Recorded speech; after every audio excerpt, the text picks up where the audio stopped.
Bueno, mi grupo está conformado por Fernando Zambrano, Vilma García, Andrea Mejía, Orlando Carmona y yo, María Santa González. El tema a tratar es basta de historia y aquí va nuestro video. En Latinoamérica las universidades están repletas de estudiantes que cursan carreras humanistas que están totalmente divorciadas de la economía del conocimiento.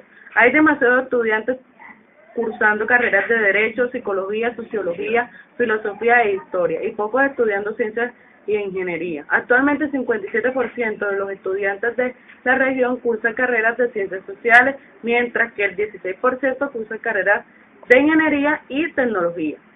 Las grandes universidades latinoamericanas están blindadas contra la rendición de cuentas de sus sociedades gracias a la autonomía institucional de que gozan.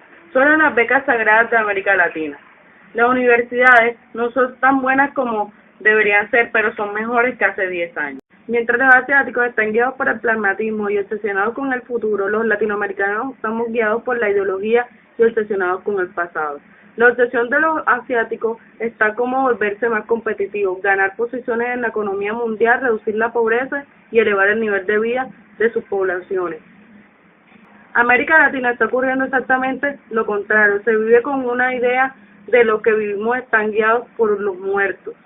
Apenas el 27% de los jóvenes en América Latina están en las universidades, otras instituciones de educación terciaria, comparado con el 69% de los países industrializados.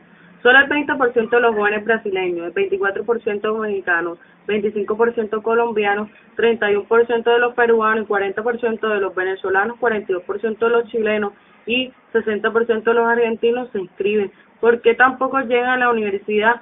Por la mala calidad de educación primaria y secundaria. La economía del conocimiento requiere que los países tengan poblaciones con por lo menos 12 años de educación formal para darles las herramientas con que competir en la economía global. En Latinoamérica, el promedio de escolaridad es apenas del 6 años. El 20% de las escuelas latinoamericanas carecen de agua potable, el 33% no tiene baños suficientes y el 63% no tiene sala de computación. Sí. Es un error creer que todos los problemas de la sociedad se resuelven con crecimiento económico. El crecimiento no resuelve la pobreza la resuelve la educación.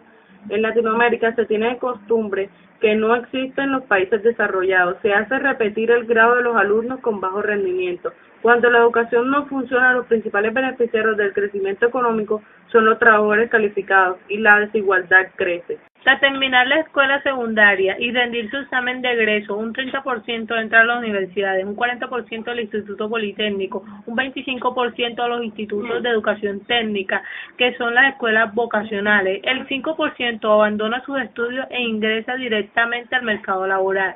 Los institutos de educación técnica son modernos edificios dotados con los últimos avances, con el centro de simulación de fábricas o talleres para más 80 oficios, incluyendo las escuelas gastronómicas, mecánicas de automóviles, electricidad y asistencia de enfermería, cosmetología y peluquería. Los institutos politécnicos ofrecen carreras de 2 años con un tercer año de especialización práctica. Por lo general, en una empresa comercial, sus proyectos son de vida real, creados por profesores y alumnos. Para lograr patentes que puedan tener salida comercial, desarrollan patentes con la idea de generar ingresos y entrenar a los profesores y estudiantes en el campo innovacional.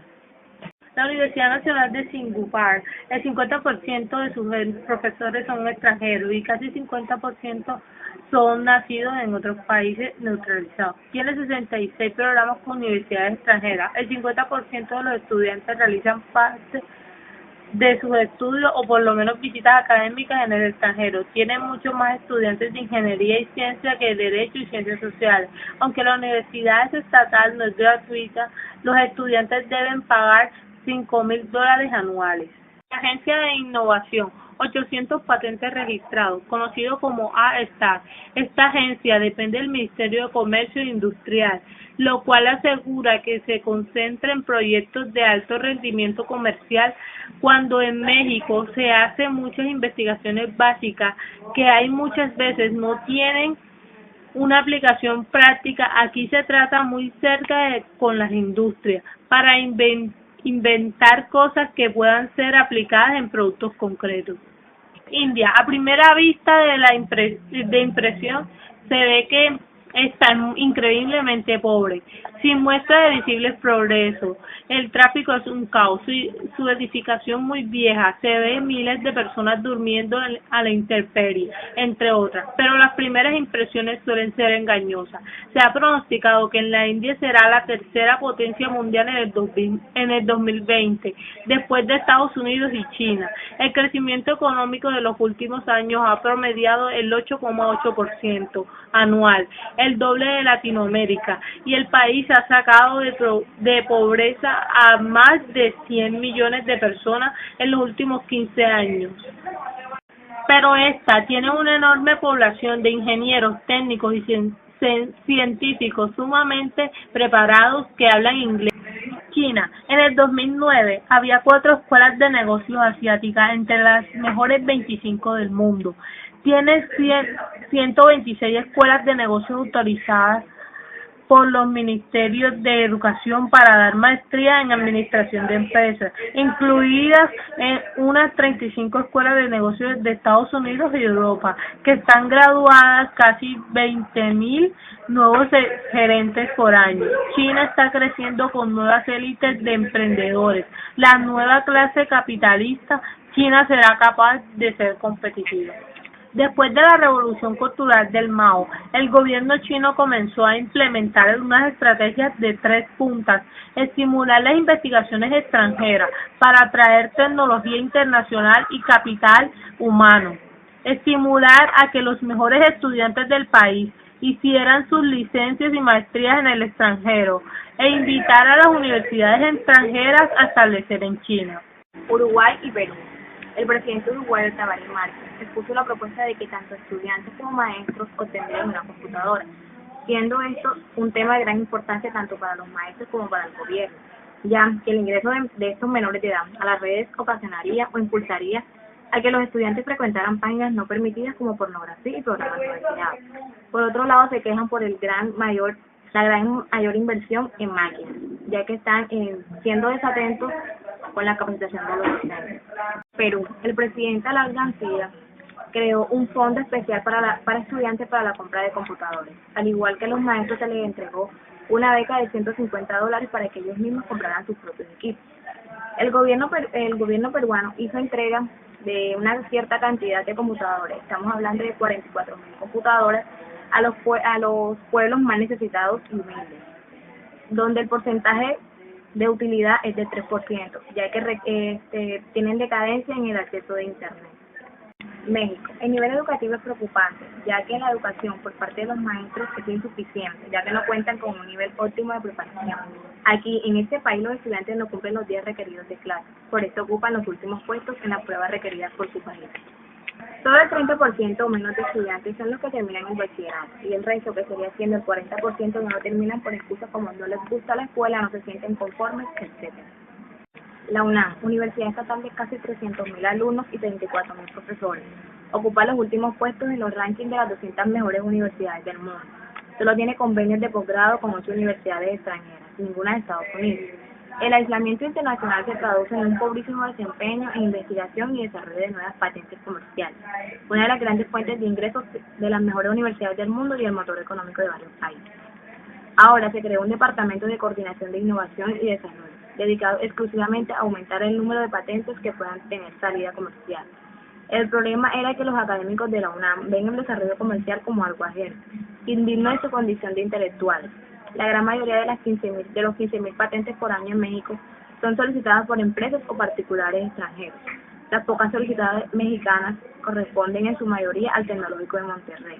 Hay un casi total divorcio entre la universidad estatal y la empresa privada. Venezuela y Colombia. Colombia presenta unas 68 solicitudes de patentes internacionales anuales. Tiene una inversión insuficiente pero sostenida. Triplicó el número de las solicitudes de patentes internacionales entre 2005 y 2009. Este país comenzó tarde su proceso de inversión estatal e innovación y lo descuidó en la década de los 90. Pero en los últimos años se dedicó a recuperar el tiempo perdido. Ahora, el nuevo gobierno del presidente Santos buscará impulsar la formación técnica iniciando desde los últimos años del bachillerato. Además, propone imponer el bilingüismo desde la primaria y dotar a las escuelas con un computador por cada pupitre. Venezuela, con una capacidad de inversión de investigación mucho mayor por su bonanza petrolera, apenas presenta 2 solicitudes de patentes internacionales. Desde que Chávez llegó al poder en 1999, su política en materia educativa se centró en aumentar el número de estudiantes a costa de un rápido deterioro de la calidad educativa. La investigación y la innovación ha creado 2 nuevas universidades, la Universidad Bolivariana de Venezuela y la Universidad de las Fuerzas Armadas, las cuales ya tienen más de 334.000 estudiantes, pero estas no tienen requerimientos académicos mínimos, ni exámenes de ingreso. Muchas de las carreras son de 2 años de duración, son fábricas de funcionarios públicos, en ellas prácticamente no existen investigadores. La UCB, universidad más antigua de Venezuela, tiene a su cargo el 70% de la investigación que se realiza en ese país. Sin embargo, a raíz de su oposición al gobierno en busca de defender su autonomía, ha visto reducidos sus ingresos. El gobierno ha venido bloqueando prácticamente todos los fondos para investigación. El gobierno muestra cifras de educación como un gran logro de la revolución, pero ellas dejan muchas dudas, pues las del Ministerio de Educación contradicen lo que dicen los funcionarios del gobierno.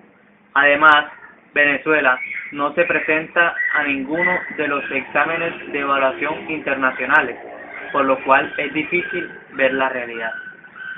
Chile, rumbo al primer mundo, el país con la economía más globalizada en Latinoamérica. En 2008 se creó un fondo de 6.000 millones de dólares para otorgar 6.500 becas anuales para que estudiantes chilenos puedan hacer estudios en posgrado en Estados Unidos, Europa, Nueva Zelanda y Austria. El nuevo fondo fue invertido en el extranjero. Los costos de las universidades privadas son altos, oscilan entre los $3.200 por año para humanidades, hasta unos 6.900 para medicina. Un 30% de los estudiantes chilenos de universidades públicas y privadas tienen becas completas del gobierno. El restante 70% tiene acceso a créditos estudiantiles de costo bajo, que deberán pagar tras graduarse y conseguir empleo. En 1976, Chile había creado una institución privada sin fines de lucro, financiada principalmente por el Estado, la Fundación Chile, que muy pronto se convirtió en motor de exitosas industrias que explotaron de salmón, vino, fresa, madera y varias tecnologías de punta en el país. La fundación creó nuevas empresas salmoneras que cubrían toda la cadena productiva de la industria, desde la producción de huevos de salmón hasta la elaboración de salmones ahumados. Se creó un Consejo Nacional de Innovación copiando a Finlandia para tratar de establecer una estrategia de innovación que le permita a Chile reducir su dependencia a las materias primas y convertirse en una economía basada en innovación. Brasil, el 10% de la población es analfabeta, el 40% de los jóvenes de 19 años terminan la secundaria y el 12% va a la universidad. En el examen PISA, Brasil está en el puesto 53 de 57 países, pero en Brasil se ha creado una concurrencia de voluntades del sector público y privado en donde todos estarán involucrados en mejorar la educación. Se ha creado una alianza llamada Todos por la Educación, liderada por empresarios, con participación del sector público que ha decidido que la educación es demasiado importante. Se fijaron 5 objetivos para ser logrados en el 2022. Que todos los niños de 4 a 17 años estén en la escuela. Que todo niño de 8 años sepa leer y escribir. Que todo alumno aprenda lo que sea apropiado para su edad según estándares internacionales como el examen PISA. Que todos los alumnos terminen la enseñanza básica y media.